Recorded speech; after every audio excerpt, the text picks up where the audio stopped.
सिक्किम में सेना का ट्रक दुर्घटनाग्रस्त, 3 जेसीओ सहित 16 जवानों की मौत।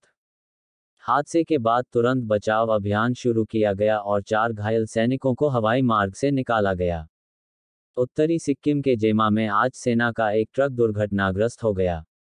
इस दर्दनाक सड़क हादसे में भारतीय सेना के 16 जवानों की मौत हो गई। दुर्घटनाग्रस्त वाहन 3 वाहनों के काफिले में शामिल था। काफिला चटन से सुबह थंगू की ओर बढ़ा था। जेमा के रास्ते में वाहन एक तीखे मोड़ पर खड़ी। हादसे के बाद तुरंत बचाव अभियान शुरू किया गया और 4 घायल सैनिकों को हवाई मार्ग से निकाला गया। हादसे में 3 जूनियर कमीशन्ड अधिकारियों और 13 सैनिकों की मौत हो गई।